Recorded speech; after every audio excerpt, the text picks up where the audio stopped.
Joanna Caanon and Anne Morgan are both first-time novelists. Joanna is a hospital psychiatrist in Derbyshire. Anne is a freelance journalist and writer in London who's already published one non-fiction book. Joanna's novel, The Trouble with Goats and Sheep, is set in the blisteringly hot summer of 1976, when 10-year-old Grace and her friend Tilly set out to discover why Mrs. Creasy from number 8 has gone missing. Anne's book, Beside Myself, is the story of what happens when 6-year-old twins Helen and Eleanor decide one day to swap identities.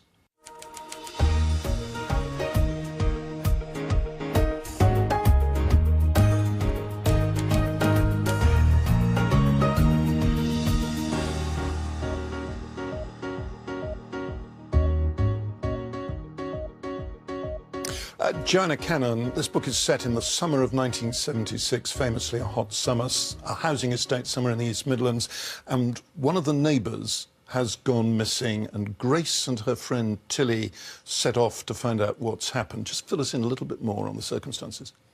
OK, well, Grace and Tilly, as you say, live in a very ordinary estate where nothing really happens, but Mrs. Creasy, one of their neighbours, disappears overnight. Nobody knows where she's gone. And all the very respectable neighbours who live around Grace start blaming each other for Mrs. Creasy disappearing, and then they blame the heat for Mrs. Creasy disappearing. But most of all, they blame Walter Bishop, who is the gentleman who lives at number 11. And the reason they blame him is because he's a little bit different from everybody else. And two things about this book. One is, it turns out everybody has secrets. They do. And the second is that we don't like outsiders. You coin a phrase, I'm not seen this term before, you call them unbelongers. What do you mean by that? It's people who live in the periphery. I think everybody knows somebody like Walter Bishop in the book, somebody who is in the community but doesn't necessarily find themselves included in things.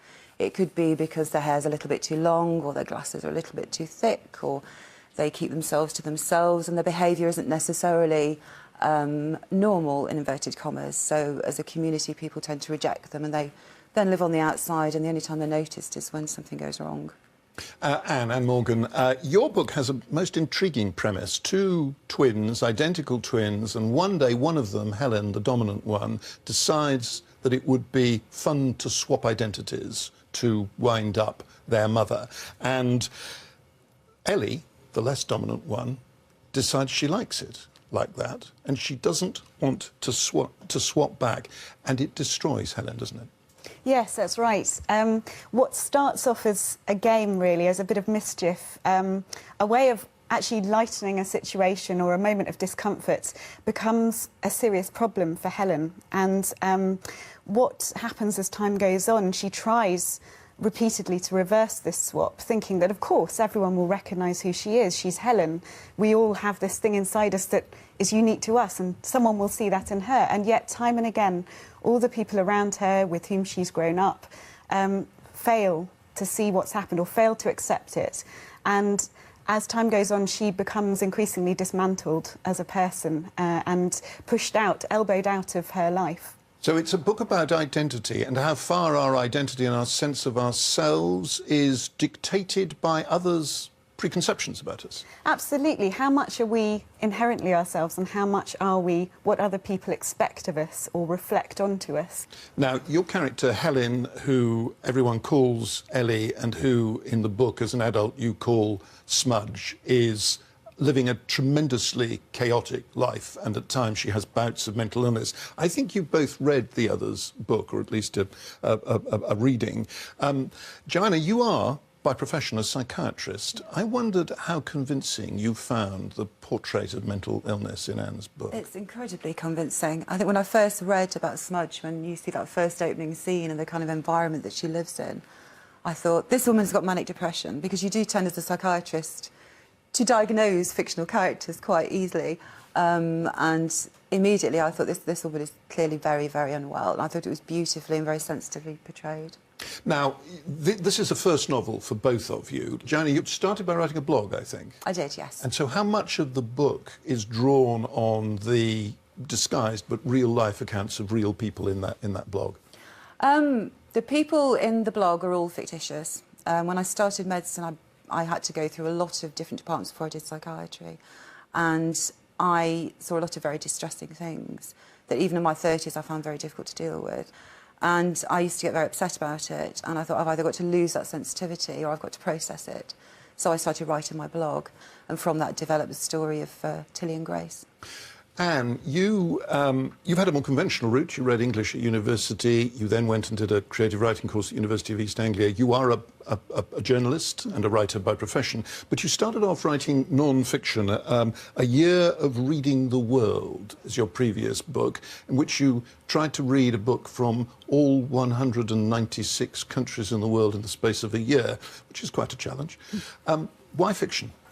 I found that the many very different, often challenging and quite extraordinary stories that I came across during that project remade me as a writer, made me much more creative, much more fearless, I think, and not afraid to tackle topics and things that perhaps previously I would have been intimidated to try. And so actually that non-fiction project, I think, prepared the ground for me to try again at novels. Now, these two books have some superficial things in common. Both of them are told, at least for part of the time, from the point of view of a child. Both of them alternate chapters in the now, which in your case, Joanna, is 1976, in your case is sort of contemporary Britain, with chapters looking back into the past and gradually unravelling a mystery. Now, earlier this month, I interviewed another first novelist whose book doesn't have chapters narrated by a child, but it does have this structure of alternating chapters in the now and in the past.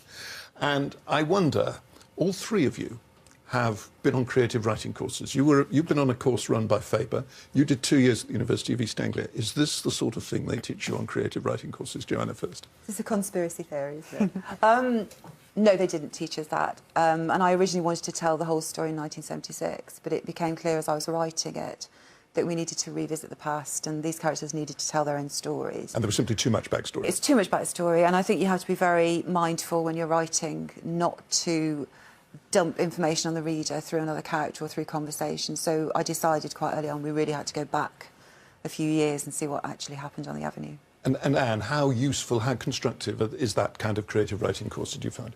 I found it useful in terms of having a year to focus on my writing and to treat it as a vocation in a way. Writing is an odd thing because you do it on your own in your room. Unlike many of the other arts where you have to collaborate with people, it's quite solitary, and telling people that you want to be a writer can feel a bit like coming out almost, because it's a bit embarrassing. You know, no one really knows about you. And so actually going somewhere where you can share that ambition and spend time devoted to it, and you're sort of justified in prioritising it, is a valuable thing. In terms of being taught techniques, we didn't really have that much of that. It was more a place to explore the story that you wanted to tell and how you might do that. Anne Morgan, Joanna Cannon, thank you both very much indeed. And that is the last of these Meet the Author interviews that I'll be doing. After 6 years, many wonderful books and fascinating conversations with writers, I think it's probably time to quit while I'm still ahead. But Meet the Author will be continuing under new management. In a few weeks' time, Jim Naughty from Radio 4 will be taking over in this chair. In the meantime, if you have been, thank you for watching.